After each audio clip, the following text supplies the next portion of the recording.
मैं आपको यह भी बताना चाहता हूं कि सूफी परंपरा से जुड़े रहे अमीर खुसरो रहमतुल्लाह की लोकप्रियता का अंदाजा इस बात से लगाया जा सकता है कि उनके मरने के करीब 700 साल बाद भी उनकी नज़म काफी ज्यादा मशहूर है। सोशल मीडिया के आने के बाद सूफिज्म को काफी ज्यादा बढ़ावा मिला है। सूफी संत और गायकों ने न सिर्फ भारत पाकिस्तान में बल्कि पूरी दुनिया में बहुत इज्जत की है।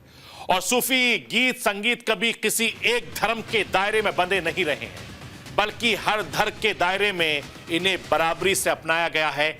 इसीलिए हिंदुस्तान में सूफी संतों को बहुत ज्यादा माना जाता है। मैं आपको यह भी बताना चाहता हूं कि भारत के प्रधानमंत्री नरेंद्र मोदी सूफीवाद के जरिए भारत के मुसलमान भाइयों को सियासी संदेश देने की कोशिश भी कर रहे हैं। जिस तरीके से प्रधानमंत्री नरेंद्र मोदी ने वक्त वक्त पर सूफी परंपराओं को लेकर अपनी बात रखते रहे हैं। पीएम मोदी ने खुद एक बार कहा था कि वो सूफी धारा से बहुत ज्यादा प्रभावित है और सूचना प्रसारण मंत्रालय को भी सूफी धारा को महत्व देने के निर्देश भी दिए गए थे। वैसे आम धारणा बीजेपी को उसके विरोधी ध्रुवीकरण कराने वाली पार्टी कहते हैं, लेकिन प्रधानमंत्री नरेंद्र मोदी जिस तरीके से सूफीवाद को बढ़ावा देते रहे हैं उससे सांप्रदायिक तनाव खत्म करने में मदद मिलेगी। प्रधानमंत्री बनने के बाद से नरेंद्र मोदी हर साल उर्स के खास मौके पर अजमेर शरीफ दरगाह में ख्वाजा मोइनुद्दीन चिश्ती रहमतुल्लाह की दर पर चादर चढ़ाने के लिए भेजते हैं। प्रधानमंत्री नरेंद्र मोदी की चादर पहले निजामुद्दीन औलिया की दरगाह पर जाती थी,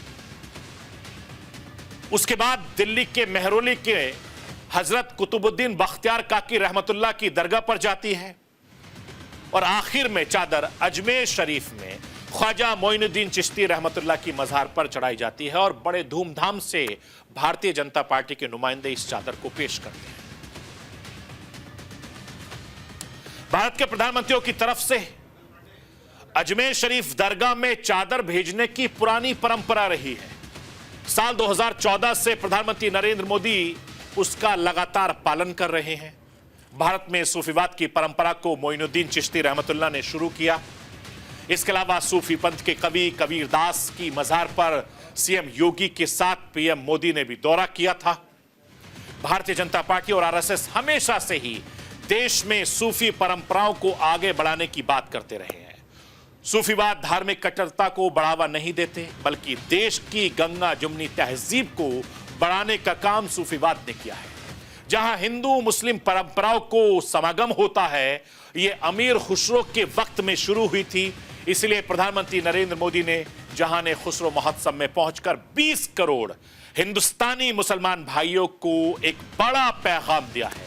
सूफी संगीत को लेकर पीएम मोदी ने और क्या कुछ कहा है, राष्ट्र की आवाज के जरिए आपको एक बार फिर से सुनवाना चाहता हूं। साथियों, किसी भी देश की सभ्यता उसकी तहजीब को स्वर उसके गीत संगीत से मिलती है, उसकी अभिव्यक्ति कला से होती है। हजरत खुसरो कहते थे, भारत के संगीत में एक सम्मोहन है, एक ऐसा सम्मोहन कि जंगल में हिरण अपने जीवन का डर भूलकर स्थिर हो जाते थे। भारतीय संगीत के इस समंदर में सूफी संगीत एक अलग रौ के तौर पर आकर मिला था और इस समंदर की खूबसूरत लहर बन गया। जब सूफी संगीत और शास्त्रीय संगीत की वो प्राचीन धाराएं एक दूसरे से जुड़ी तो हमें प्रेम और भक्ति की नई कल सुनने को मिली।